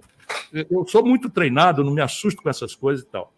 Se houver naturalidade, o foguete de primeiro estágio está em favor de um caminho, e não é terceira via. Terceira via já é uma redução que a nossa imprensa faz, mas que meio que qualifica a polarização. Deixa eu dizer para vocês, nada do que está posto hoje vai valer daqui 6 meses. Neste ponto, o Haddad tem razão, embora ele conheça pouco a vida brasileira, mas daqui 6 meses, quando ficar flagrante que o Bolsonaro vai estar derrotado, essa descompressão vai permitir ao povo brasileiro, não votar com o dedo no nariz, no coisa ruim, porque o coisa pior é muito pior. Nós merecemos votar no melhor. Sim. Nós merecemos renovar, as energias do país ao redor de uma ideia. E que a população possa cobrar essa ideia e não ficar dependendo, como é o caudilismo personalista da América do Sul. Olha a tragédia da Venezuela, nós queremos isso para o Brasil, estamos virando a Venezuela. Mas, Ciro, você acha que essa polarização, a gente concorda, é péssima, é ruim, ela já traz malefícios, mas para você, se o Bolsonaro continuar derretendo esse fogo no parquinho que o Lula e o Bolsonaro, o lulismo e o bolsonarismo estão promovendo antecipadamente, se isso tudo, se esse fogo diminuir, o derretimento continuar, você não acha que isso pode te ajudar, no fim das contas, no sentido de se fosse comparando com um jogo de futebol, você acha que o primeiro turno das eleições é uma final antecipada para você? Porque você indo para o segundo turno contra o Lula, você vai ter o voto de todos os bolsonaristas. E você indo no segundo turno contra o Bolsonaro, você tem o voto de todos os lulistas. A tua final é antecipada ao primeiro turno, é isso? Claro, e eles sabem disso. Ambos sabem disso. Se você olhar esse ambiente virtual de internet, o gabinete do ódio do Bolsonaro e o gabinete do ódio do PT, do Lula, que o Lula é que comanda diretamente, eles não se atacam. É tudo em cima da alternativa. E veja, porque nesse campo, quem está sendo mais resiliente sou eu. Resiliente quer dizer, eu tenho aguentado a pancadaria, porque, como diz o Gael, eu se garanto. Eu se garanto, eu tenho disciplina, eu tenho bom humor, eu amo isso que eu estou fazendo, eu tenho paixão pelo povo brasileiro. E esse negócio da pandemia, agora inventou esse negócio. Eu viajava todo dia para falar para 1.000 garotos, 700 garotos das universidades, para criar uma corrente de opinião. Isso foi criado no Brasil. E hoje existe uma corrente de opinião politizada entre os jovens da universidade brasileira, que é uma coisa generosa, que assim, eu estou feliz como militante porque criei essa corrente de opinião muito exigente, inclusive comigo, que é como eu quero que todo mundo seja. Quem fica apaixonado por política é povo idiota. Apaixonado, você gosta, tem simpatia, mas, porra, peraí. Ficar apaixonado por político, tem que botar o político para discutir os assuntos, ver se ele tem coerência entre o que diz e o que fez quando teve a oportunidade. Né? E agora nós vamos ensinar para o jovem brasileiro, não é só porque o Bolsonaro é uma tragédia que o crime compensa. Peraí, eu estou noutra completamente diferente. Então, veja, nesse momento, quem está resistindo sou eu. O Moro derreteu, o Luciano Huck, que era uma tentativa da elite brasileira de botar um estagiário aí na presidência da República que pudesse entregar o Banco Central diretamente para eles resolverem o problema. O Huck mesmo não topou isso, também aparentemente não vai ser candidato, o Moro não vai ser candidato, o Dória está muito mal em São Paulo, que é um ponto de partida dele, lá em São Paulo não está nada bem, e o Mandetta está se esforçando, mas daí a percorrer o Brasil, a ser conhecido, ou conhecer o Brasil também. Então quem está na área sou eu, estou pedindo a bola, passa. Garanto que se vier a meia altura, eu faço gol de bicicleta. Faço lindo esse gol aí. Calheiros, você tem alguma pergunta para o Ciro? Eu vou logo após a pergunta do Calheiros, eu vou abrir para as perguntas do chat, tá? Tem várias perguntas ótimas aqui já. Eu confesso que eu tive um pequeno problema técnico, eu não acompanhei a última questão do Ciro, então, a última resposta do Ciro. Mas assim, acho que a minha pergunta... Você quer que eu parta para as perguntas do chat e depois você volta? Você que sabe. Eu acho que é melhor, porque eu perdi a última explicação dele. Então tá bom. Eu vou começar logo pela pergunta da Ludgaia, que está aqui no chat, e ela pergunta para você, Ciro. Aliás, eu confesso que me pegou de surpresa, mas no fim eu gostei. Quando você e o PDT se manifestaram a favor do voto impresso, não sei se foi exatamente a favor do voto impresso ou quiseram debater isso. Eu quero que você diga se você é a favor ou não do voto impresso aqui. Só quero deixar claro o seguinte, Ciro, quando as manchetes deram que você queria debater isso, ou que você e o PDT eram a favor do voto impresso, eu gostei. Por quê? Porque deu tela azul na cabeça dos bolsonaristas. Porque os caras estavam... Isso era tipo a maior bandeira deles, assim... se o Bolsonaro perder, é porque não tinha voto impresso, o voto impresso sei lá o quê. Aí, de repente, o cara acordou e falou assim, como é que esse canalha da esquerda quer a mesma coisa que eu? E aí, deu um nó em todo mundo. Ciro, você é a favor ou contra o voto impresso e por quê? E o que eu falei tem algum sentido? Eu quero vacina, eu quero socorro emergencial e eu quero fora Bolsonaro. Entretanto, e essa é a nossa prioridade, do PDT, minha, do Lupe, todo mundo. Mas a gente está na área. Aí um jornalista pergunta para o Carlos Lupe, foi assim que começou essa polêmica. Lupe, e como é essa história aí do voto impresso? Ora, o PDT é o partido que era do Brizola. O Brizola levantou-se uma fraude contra ele na Proconsult. Então, é uma questão assim quase dogmática no PDT, não é que nós defendemos a redundância, a possibilidade, tem nada a ver com o voto impresso, hein?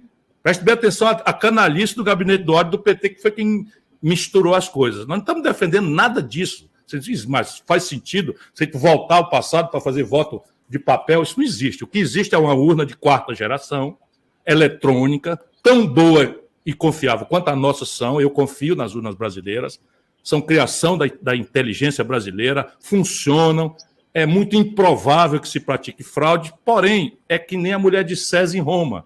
Não basta a mulher de César em Roma ser virtuosa, ela tem que parecer ser virtuosa, esse é o ditado. O que se quer dizer isso? Todos os sistemas eleitorais do planeta Terra, todos que eu conheço, e olha que eu me dou a estudar essas coisas, têm redundância, ou seja, é possível que uma vez posta qualquer dúvida no resultado da urna, você possa, determinado por um juiz, apurar se aquele resultado é correto.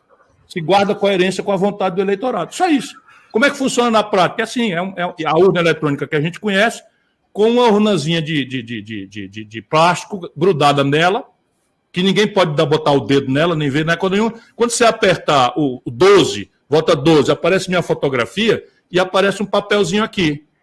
Se eu confirmar que é Ciro, eu confirmo, o voto eletrônico está computado e o papelzinho é picotado sem eu pegar nele. Eu não pego nem levo para casa, nem coisa, ele fica indevassável dentro da urna. Essas urnas são as urnas de quarta geração. Nós defendemos isso. Agora, nós queremos tirar do Bolsonaro, e essa é uma intenção que o amigo percebeu, não é? Nós queremos tirar do Bolsonaro porque ele vai fazer isso, ele vai querer jogar a sociedade brasileira com esses boçais que o cercam, que vão ficar cada vez menos, mas cada vez mais agressivos. Tem elementos extremamente preocupantes. Ainda ontem, um professor foi preso porque tinha um adesivo no carro dizendo fora Bolsonaro genocida. E um filho da gaita, pronto, o terceiro palavrão, um filho da gaita de um tenente se sentiu autorizado a mandar tirar o adesivo do professor. Como ele não tirou, levou o cara para a cadeia, na Polícia Federal. Aqui no Ceará tem uma milícia dentro da PM. Aqui dentro do Ceará nós conhecemos, é gente muito perigosa, é bandido. No Rio de Janeiro, a milícia já é controladora da maioria do território do Rio. E o Bolsonaro está desenvolvendo isso.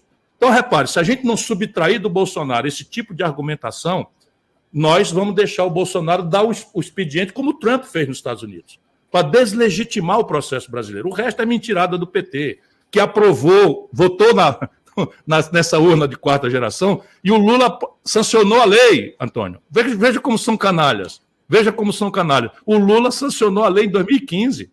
O PT votou unânime a favor. Como nós votamos, como todo mundo vota. Outra pergunta aqui é uma pergunta, essa aqui é menos profunda, mas é igualmente, não igualmente não, mas é menos profunda e bem menos interessante. Mas vamos lá. A Jéssica Loureiro quer saber, quem é mais bonito, Ciro ou Lula? A crise é também estética? Essa é a pergunta dela. E aí, Ciro, quem é mais bonito, você ou Lula? Olha, eu vou fazer aqui um escape bem político, assim. O que importa é a beleza interior, né? Então, cada um tem a sua beleza interior. Mas tu tava mostrando o livro que ele escreveu. Pode falar que é mais bonito, pô. Esse foi um clichê para eu nunca mais.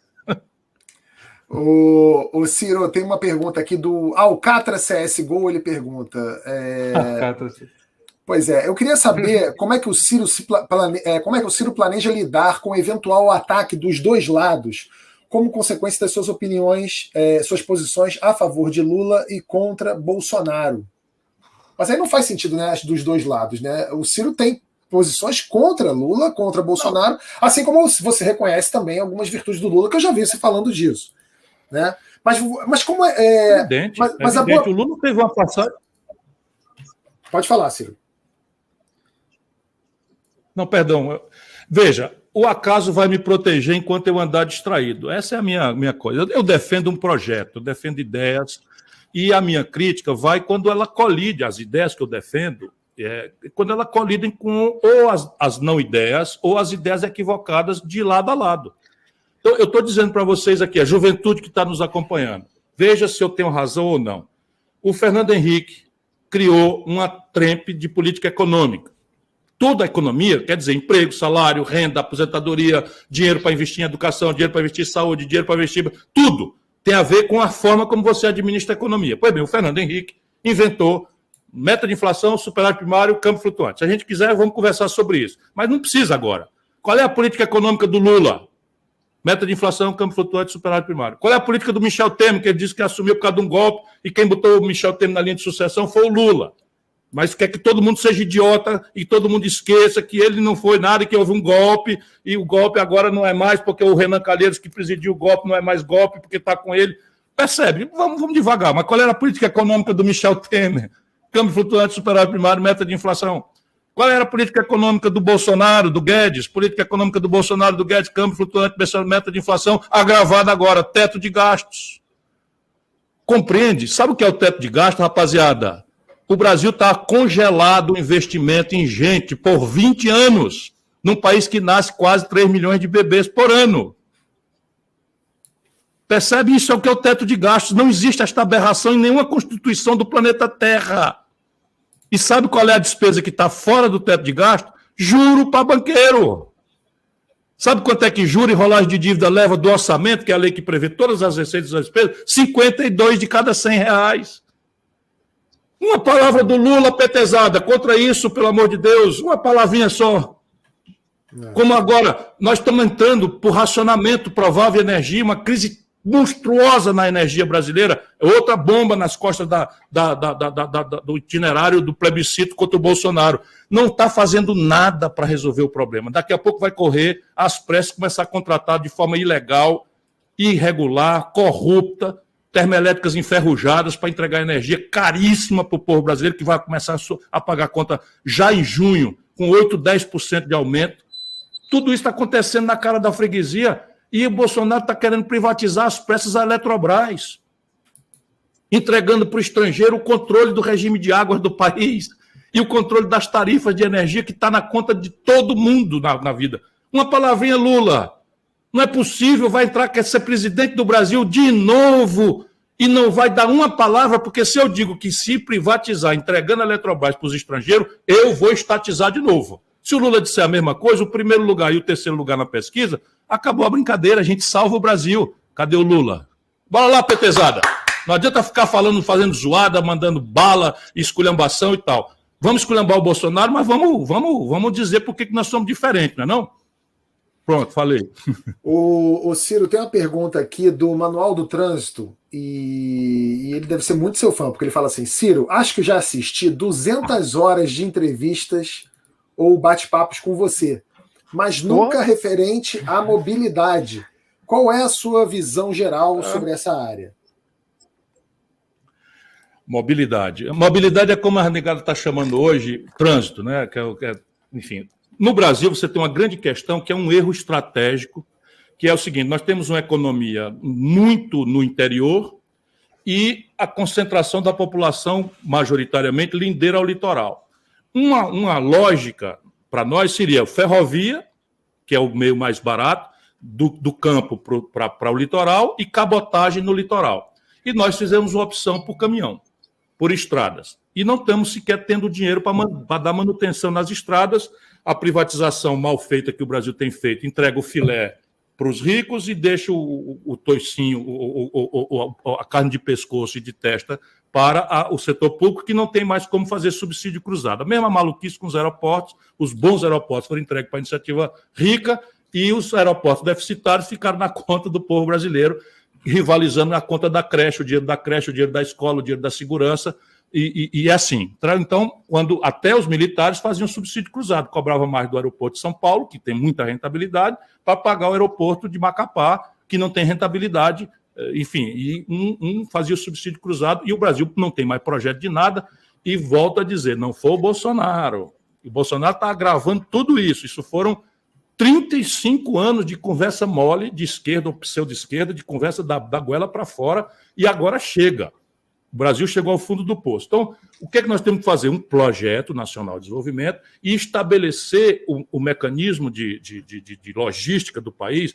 E a mobilidade urbana já é um assunto que é da pertinência dos prefeitos, mas é necessário que a União Federal também introduza na questão da reforma urbana, porque há aí um gravíssimo problema. Você está licenciando veículos individuais consumindo gasolina, combustíveis fósseis que contribuem para o aquecimento global, na contramão do que a gente precisa fazer, e eu estou estudando muito pesadamente, uma grandíssima reconversão da plataforma de transporte individual e familiar brasileira para o carro elétrico e a biocombustível. Isso são oportunidades que o Brasil tem, não é? Mas, de novo, nós não podemos entregar a Eletrobras para um empresário chinês ou para um fundo estatal chinês, e a gente tem que negociar a energia lá em Xangai e não discutir aqui, por exemplo, essa grande e grave questão que é a reconversão do combustível fóssil para o combustível elétrico. E o resto, muitas obras, né? Muitas obras. Aqui em Fortaleza, o prefeito Roberto Cláudio ganhou prêmios internacionais, porque estudou os fluxos e hoje, por exemplo,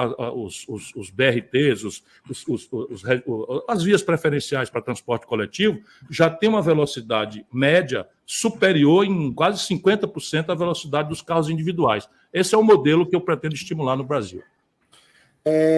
Orlando, alguma pergunta para o Ciro? Tem sim. Ciro, na verdade são duas. A primeira é, quem cobra ágio é ladrão e quem paga é otário? Essa é uma pergunta. Essa foi uma opinião que eu dei quando estava tentando salvar o real, e graças a Deus eu consegui. Eu precisava, sabe, pedir o povo na jogada, que é uma ferramenta fundamental. Quando nós fizemos o real lá atrás, você é muito moço, né? Nós fizemos o real era uma espécie... Eu lembro, eu lembro. Não sou, o real é uma espécie de antipirético, sabe como é? Quando você está com febre, o problema não é a febre, né? A febre é um sinal que o organismo da gente manda para dizer que tem um agente infeccioso acontecendo. Por mal comparando, o real era isso. Um antipirético, ou seja, nós íamos tratar a febre, que era uma inflação que chegou a 84% num único mês, não é? E precisávamos levar o doente para a cirurgia. Tratamos a febre com tanto sucesso que o Fernando Henrique pegou o doente e levou para o baile funk. E aí está a tragédia que nós estamos vivendo até hoje, e o Lula continua, e o Bolsonaro continua a mesma modelagem econômica e interrompida por ciclos de voo de galinha, em que você anima o consumo, quebra o país, anima o consumo, quebra o país. E isso realmente está acumulando uma tragédia no nosso país. Naquela época, o que acontece? Quando você termina a inflação assim, do dia para a noite, como nós fizemos, o povo fica mais confortável, porque para de perder dinheiro por dia, por hora, que era a inflação brasileira, e vai às compras. Vai às compras 24 horas depois que a inflação acaba. E aí a prestação passa a ser, né, fixa, etc, etc. Pois bem, na hora que a população vai em massa às compras, a produção não acompanha na mesma velocidade, a produção demora um pouco. Então foi todo mundo comprar carro, o resultado, não tinha carro, e aí o que acontece? Os ricos começam a pagar mais caro, que é o ágio, né? Começa a pagar mais caro para sair da fila. Então, eu precisava que uma frase chegasse imediatamente ao conjunto da população de forma compreensível para salvar o plano. Então, quem cobra ágio é ladrão e quem paga é otário. Isso é minha convicção. Tebet, só fazer uma última, porque acho que assim, Ciro, a gente estava falando no começo sobre o Renan Calheiros, ele não tem inimigos, né? O Renan Calheiros, ele é a rosa dos ventos, ele da política, ele está apontando para onde está. A gente falou do PP mandando vamos marcar para o Bolsonaro para ficar livre, para compor com quem ganhar, né? A minha grande questão é a seguinte, vamos lá, Ciro venceu em 2022, como você pretende compor a governabilidade? Né? Como você pretende compor, né? Porque a gente sabe, né? Uma andorinha só não vai fazer verão. Não. Né? Você vai precisar ter apoio no Congresso, você vai precisar ter apoio no Senado. E aí, se tem um sistema que, né? A gente não precisa dizer como é que funciona, aqui no Brasil todo mundo tá careca de saber como é que funciona isso. Como você pretende lidar com isso, né? Que é, nesse momento, um dos maiores fatores de revolta da população, né? Ver aí tratoraços, bolsolões e coisas do tipo, né? Bom, primeiro, não mentir para a população para se eleger, né? Porque se você propõe o que você está querendo fazer, esse voto dado a você vai ser... As pessoas vão atacar suas ideias. E isso qualifica o debate. E o voto, então, não é dado a uma pessoa, mas a um conjunto de ideias. Então, isso já estabelece um conteúdo plebiscitário que eu vou buscar, e como eu tenho feito. As pessoas, mas a eleição é marketing, é não sei o quê. Tá bom. Então, deixa a negada falando marketing aí, eu vou propor. Vou achar linguagens, vou achar frases, vou achar o melhor publicitário do mundo me ajudando, que é o João Santana. Então propor. Vamos lá, vou pedir às pessoas que se apoiam esse conjunto de ideias e a minha candidatura, que me deem um deputado e um senador coerentes com essa linha, porque eu vou dizer todo dia, diferente do que o Bolsonaro fez, né, de que todas essas ideias precisam ter trânsito negociado no Congresso Nacional. Eu não sou candidato a ditador nem a imperador do Brasil. Sou candidato a presidente. E vou dizer para as pessoas o que eu já disse em 18. Quem vocês elegerem, é com eles que eu vou negociar. Ao contrário do Bolsonaro, que mentiu que não ia ter negociação, não. Negociar é necessário, é imperativo num país que tem 27 estados, 27 escolas políticas distintas, 32 partidos registrados, 26 partidos com representação no Congresso, nenhum deputado está ali se não foi eleito pelo nosso povo. Portanto, respeitar tudo isso. Então, começa propondo. Segundo, pedindo para a população fazer um alinhamento. Isso funciona, viu? Só para vocês terem uma ideia, o PSL era um partido que ninguém sabia que existia e elegeu 50 deputados com o Bolsonaro, apesar de ele nem sequer ter feito campanha, como eu vou fazer sistemática para que a população vote naqueles deputados e senadores que estejam alinhados com essa linha. Não é provável que eu chegue lá com maioria absoluta. Muito improvável, certo, provavelmente, que eu terei 3/5, que é o quórum necessário para mudar a Constituição. Então, o que é que nós precisamos fazer? Primeiro, tempo. Todo presidente no Brasil, mesmo os que despolitizados chegaram ao poder, tem um poder extraordinário declinante. No primeiro dia, ele tem o poder do mundo todo. No quarto ano, ele já está declinando. Porque há uma imensa frustração orgânica entre a promessa e a entrega.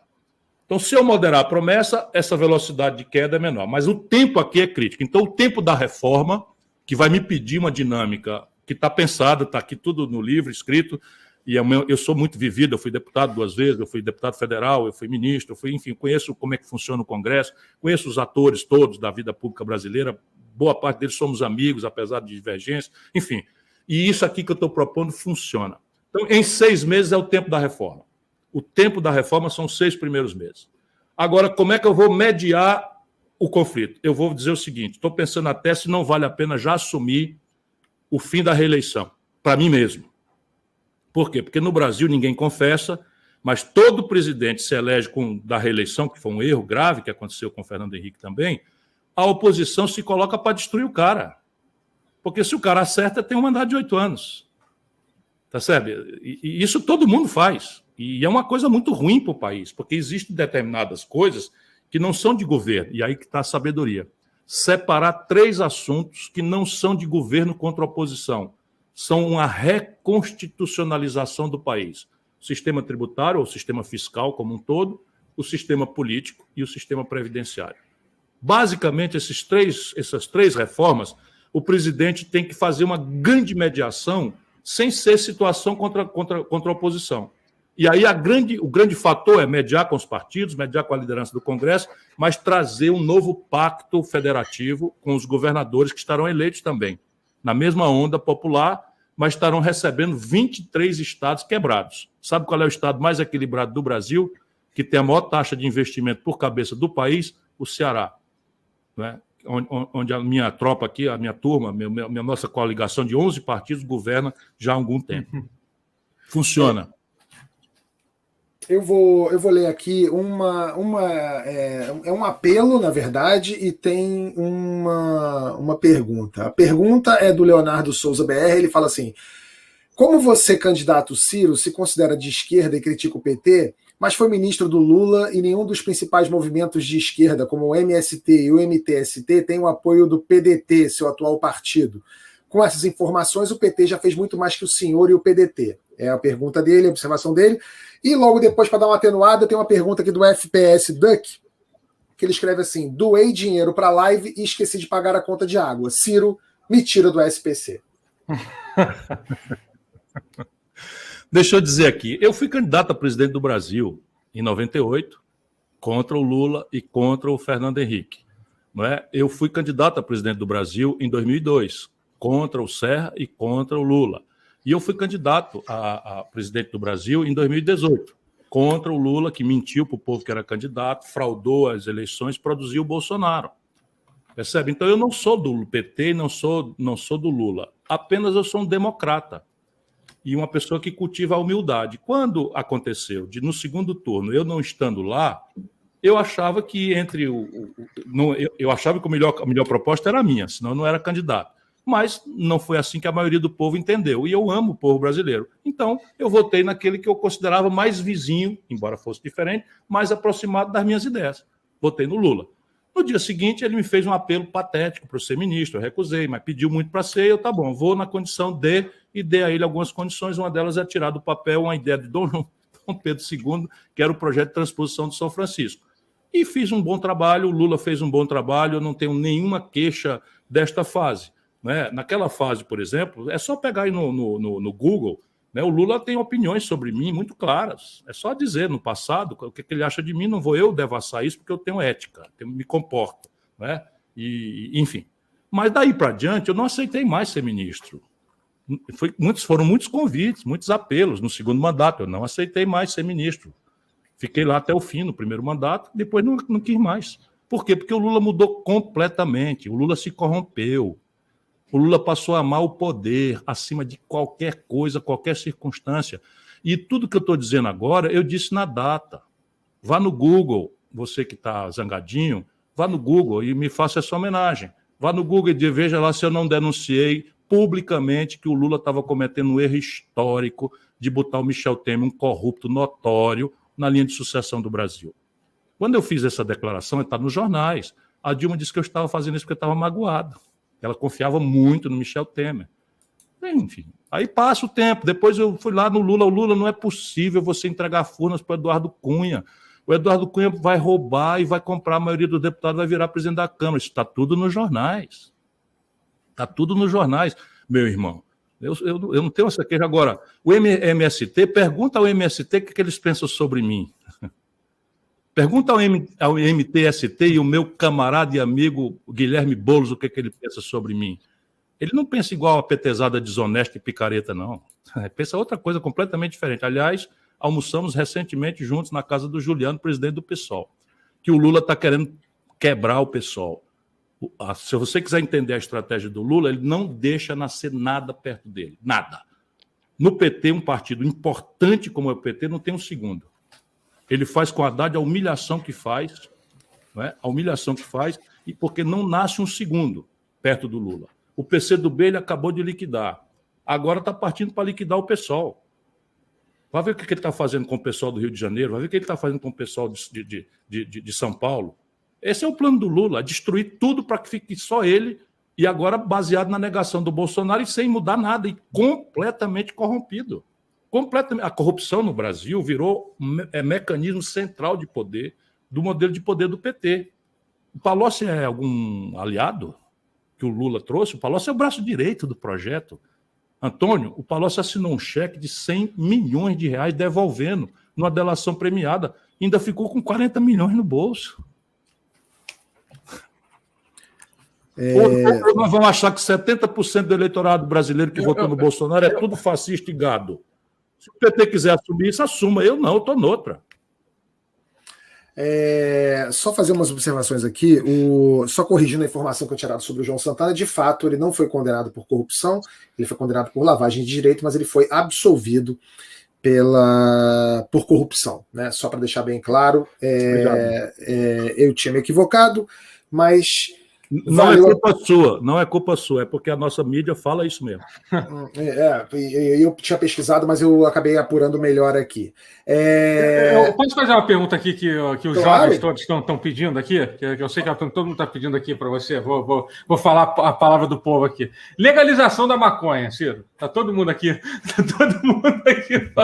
falando sobre isso. Veja, nós precisamos, eu vou aproveitar essa pergunta para logo refletirmos sobre todas as coisas. Eu aprendi o que é guerra híbrida. Então, veja, a guerra híbrida é assim, se você perguntar para o povo da favela o que ele acha da situação hoje, então ele está desempregado, com nome no SPC, com dificuldade extrema de conta de luz subindo, etc, etc. Ele quer discutir isso. E nisso, nós do campo progressista ganhamos a cabeça da esmagadora maioria do povo brasileiro. Aí chega na véspera da eleição, o que é que eles fazem? Trazem temas que vão colidir com a moral popular, com a religiosidade popular. E eu que não tenho a faculdade de legalizar ou nada, que quem legaliza é o Congresso. Não é o presidente da República que legaliza. Então, vou chamado para isso, para fazer o quê? Óbvio que a política de combate às drogas está errada. E, de novo, sabe quem implantou no Brasil, copiando a dos Estados Unidos? O PT. Sabe quantos, o Totoro, sabe quantos presos tinha o Brasil quando o Lula tomou posse em 2003, 300 mil pessoas em números redondos. O Lula adotou a política americana de guerra contra as drogas, que os americanos já faz 15 anos que abandonaram essa loucura faz 15 anos. Aqui, nós botamos 700 mil pessoas na cadeia por conta disso.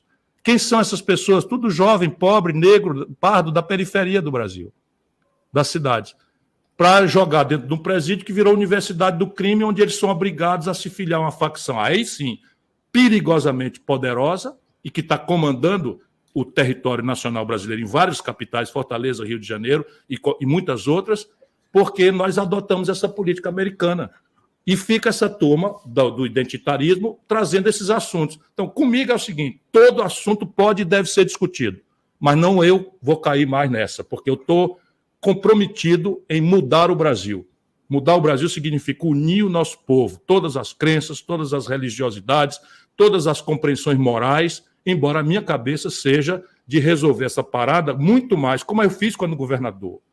Aqui no Ceará, ninguém foi preso no meu governo porque portava droga, porque portava maconha, ou seja, o que for. Aqui a política que vige é contenção de danos. Nós fazemos na rua. Nem sequer tiramos as pessoas da rua se ela não quiser sair. Se ela quiser ir, nós levamos para a comunidade terapêutica voluntariamente e temos uma imensa cooperação de muitas entidades religiosas, e aí funciona. Como fizemos planejamento familiar, basicamente sem fazer pedagogia de nada, com o apoio da Pastoral da Criança. Doutora Zilda Arnes, de São Paulo, vinha para cá, Dona Luiz Loscheider, nós ganhamos o Prêmio Mundial de Combate à Mortalidade Infantil. Então, ao invés de a gente ficar com essas babaquices de identitarismo, fragmentando a sociedade brasileira, e aí o que acontece? O Rio de Janeiro é típico, né? Então você vai para a Zona Sul, senta ali com a turma boa, que é a minha turma, fui casado com um artista de 18 anos, são as maravilhosas pessoas, e a gente senta, troca uma ideia, toma um chopp, não sei o que e tal, e estão todos de acordo nesses temas modernos, todos. Aí quem ganha é o Bolsonaro, o Witzel e o Crivella. Paciência.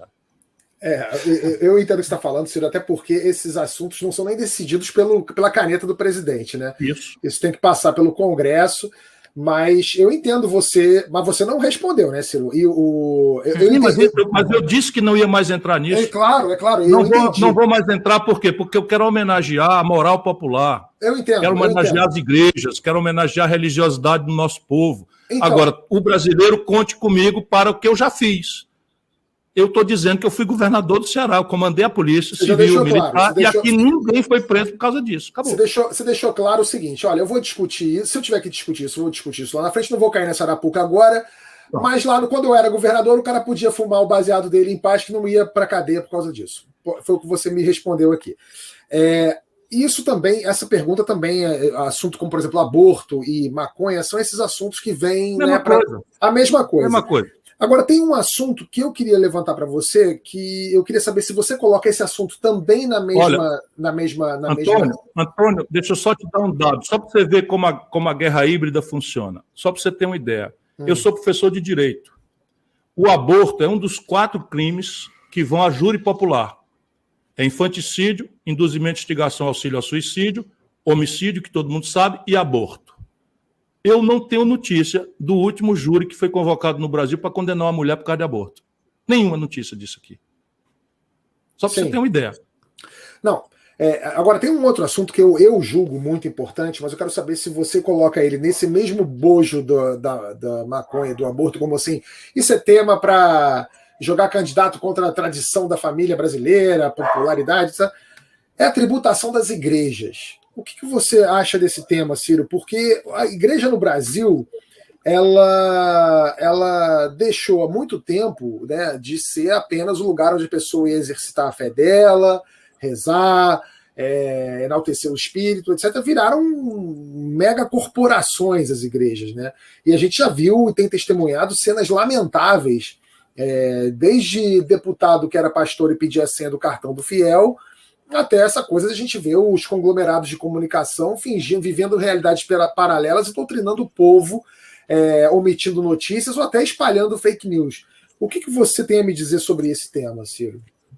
A Constituição de 88, sobre cuja raiz democrática ninguém duvida, replicou entre nós uma lógica constitucional que está presente na maioria dos Estados nacionais democráticos do mundo, que é a imunidade de todos os templos. Então, esta é a questão. Então, isso daqui é da Constituição, está escrito na Constituição, com o mesmo status de, por exemplo, o papel para publicação de jornais. É uma decisão que se replica vamos dizer, no perfil constitucional da maioria das democracias do mundo. Entre nós brasileiros, o que está acontecendo? Entre nós brasileiros não é bem o caso apenas, mas está acontecendo muito o trânsito daquilo que é imune na Constituição para patrimônio privado. Eu quero crer que ninguém precisa mudar nada. Eu quero crer que isso daí é perfeitamente, vamos dizer, tributável. E deveria e deve estar sendo tributado. Tanto que a gente sabe que tem muitos autos de infração que a Receita Federal lavra contra a apropriação privada daquilo que é constitucionalmente imune, que são os templos. Maravilha. Orlando, alguma pergunta? Para a gente já vai encerrando aqui daqui a pouquinho, que a gente está chegando na hora do Ciro aqui. Não, eu discordo, não vou ficar polemizando, porque eu discordo de algumas posições, né, especialmente sobre... Porque é isso, né? A gente sabe que o presidente tem um papel de orientação de política, né? Ele é uma posição de um presidente ou de um presidenciável, vai orientar até para aglutinar, né, candidaturas que defendam isso. Sim, mas por favor, não fuja do meu argumento. Eu estou sendo só honesto em dizer que isso é um tema que nos separa. nos separa do nosso povo, da religiosidade do nosso povo, da moral do nosso povo. E eu quero salvar o nosso povo, unir o nosso povo. Então, eu não estou me furtando a essa posição. Eu apenas estou dizendo porque, repare, é muito bom. Vá lá para o Rio de Janeiro, não sei onde você atua. Lá no Rio de Janeiro, cada reunião que eu... no Rio de Janeiro. Então, vá lá no Rio de Janeiro. Quem é que governa vocês? Periferia do Rio de Janeiro. Quem é que governa vocês? O Crivella. Quem ganhou as eleições foi o Witzel.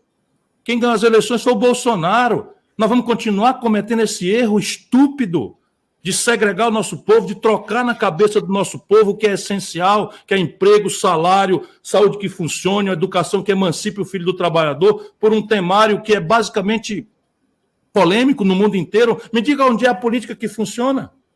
Me ensine. Percebe? Não, vamos agora para o despotismo esclarecido, todos de bucho cheio, vamos fazer a defesa das franquias identitárias todas. Comigo não conta mais. Agora, quem quiser fazer uma pergunta nos arquivos, consulte. A minha opinião sempre foi dada. Agora eu sou candidato a presidente do Brasil. Quero unir o povo brasileiro. E eu não vou deixar ninguém desviar o assunto. É emprego, salário, educação, saúde e segurança. E vacina. Agora vacina e socorro emergencial. E fora Bolsonaro. É isso. Olha Desculpa, só. Calheiros, volta aí. O papel do presidente da República, você estava dizendo. Não, é porque eu acho que, assim, como eu disse, temos opiniões, discordamos sobre isso, deixo claro com isso, não quer dizer que... E não vou ficar polemizando com relação a isso. Eu entendo o seu posicionamento enquanto estratégia de fato. Assim, você é um candidato, você se coloca como um candidato e a sua estratégia é essa. Não tenho como dizer que sua estratégia é equivocada nesse sentido. É uma estratégia que você... É um caminho que você quer trilhar para conseguir a sua eleição. Mas, assim, a minha questão com relação a isso, sem polemizações, a minha questão mais uma vez, como você pretende mobilizar uma base eleitoral, né? Então você pretende aglutinar, digamos, uma base de governadores, senadores, deputados, que tenham esses lemas com você, sejam alinhados exatamente. Eu só quero discutir emprego, saúde, educação, né? Mas, e ao mesmo tempo, como lidar, por exemplo, justamente, você estava falando dos mais jovens, né? Mas isso, de fato, é inegavelmente um tema dos mais jovens. Você vai pegar, por exemplo... Não, mas espera aí um pouquinho. Eu não estou dizendo que eu não vou participar da discussão, pelo contrário, qualquer assunto no meu governo será tratado com a devida decência e dignidade. E sem tabu de nenhuma natureza. E o assunto das drogas é um assunto que tem que ser tratado. Vai ser tratado na minha mesa, centralmente, porque aí só que vai ser o seguinte, as igrejas vão participar, não é? Os profissionais de saúde vão participar, a melhor experiência internacional vai participar. Eu estou estudando profundamente a experiência portuguesa, que é uma experiência hábil. Eles tangenciam essa discussão, eles conseguiram. A traquitana, que é uma coisa que está funcionando no Portugal, que é o seguinte, eles ao invés de fazer legalizar, não legalizar, que é um tema que envolve 1000 polêmicas e ninguém acerta a mão, porque isso é um flagelo do tempo moderno, o que eles estão fazendo? Determinaram droga a droga uma quantidade, assim mesmo, uma quantidade abaixo da qual o assunto é de saúde pública, acima da qual o assunto é da polícia. Então nem legalizaram, nem não legalizaram, eles estabeleceram uma lógica em que basicamente tentam evoluir na prática para que o sistema de repressão só trate de grandes quantidades, definidas objetivamente. Estou estudando essa experiência, parece ser uma experiência muito interessante. E eu não vou me furtar, que é isso, eu sou o Ciro Gomes, cara. Eu apenas não vou deixar que a guerra híbrida da direita americana, trazida para o Brasil pelo esse Steve Bannon, que está por trás da estratégia do Bolsonaro, cometa o equívoco que nós estamos cometendo. Nós estamos entregando de bandeja o nosso povo, que tende a ser identificado conosco nos assuntos estratégicos, inclusive pesquisa de que são a favor do aumento de impostos para os ricos, em troca de nada. Troca de nada. Quer dizer, uma discussão estéril. O Ciro Gomes acabou a discussão aqui lá, o Ciro Gomes a favor de não sei de quê. Pronto, ferrou tudo. Olha, só para ratificar isso que o Ciro falou sobre Portugal tratou sim da descriminalização das drogas e deu certo lá, no sentido de que essa nova política reduziu drasticamente o consumo de drogas pesadas como a heroína e a cocaína, inclusive reduziu o número de doentes por HIV no nosso... Eu estou estudando profunda e detalhadamente o assunto. Definitivamente, a política de guerra contra as drogas que o PT trouxe dos Estados Unidos para cá é um desastre que tem que ser mudado. Maravilha. Ciro, muito, muito, muito obrigado pela sua presença aqui. Espero que você volte mais vezes mais para frente. Quero ver você aqui quando você estiver em plena campanha, para a gente falar de novo com essa audiência.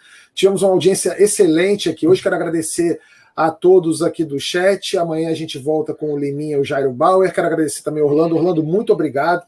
Próxima vez que a gente estiver com algum outro político aqui, mais uma figura emblemática do cenário político brasileiro, espero ter você de volta aqui. Totoro, fundamental para trazer as questões aí do chat, o povo falando através da voz do Totoro. Obrigado a vocês três, viu? Ciro, muito obrigado, boa sorte na sua caminhada. Posso só agradecendo a vocês todos aí, Pode. Divulgar, porque essas ideias... Antes de você divulgar, eu quero dizer o seguinte, o Ciro estará de novo no dia 14 de julho lá no My News, no segunda chamada do My News comigo, Mara Luque. O Ciro vai me ver de novo lá no dia 14. Pode falar, Ciro, fica à vontade, o espaço é seu. Eu estou no Twitter, no Instagram, @Ciro Gomes, e no Facebook e YouTube, @Ciro Gomes Oficial. Entra lá, critica, faz sugestões, novas ideias, denuncia minhas incoerências, eventualmente, para poder ter o direito de me aperfeiçoar sempre. Muito obrigado a vocês, muito bom mesmo. E você parece estar com um livro, não tá? Eu ouvi dizer que você tinha um livro. Esse é o livro, chama Projeto Nacional Dever da Esperança, nas melhores livrarias do gênero. Muito obrigado, Ciro, valeu. Muito obrigado. Um abraço para vocês todos. Valeu, Totoro. Obrigado, Totoro. Obrigado, valeu, Kívio. Valeu, Ciro. Eu sou fã, viu? Tamo junto, Ciro. Tamo junto, Cirão da Massa. É isso aí, Ciro Gomes conosco aqui, candidato a presidente em 2022. Espero que vocês tenham gostado. O Orlando aqui com a gente, primeira aparição do Orlando aqui na live, e o Totoro sempre nos agraciando. Amanhã a gente volta. Que horas é amanhã? Alguém pode me dar uma cola aqui só para falar a hora certinha de amanhã? Que horas é amanhã? Deixa eu ver aqui. Eu acho que eu tenho isso aqui em algum canto. Deixa eu ver aqui. Amanhã a gente volta com o Liminha Aqui, achei. Amanhã tem Liminha às 9 da noite, a partir de 9 da noite aqui no Salve, com o Liminha, o Jairo Bauer e o Rica Benozati.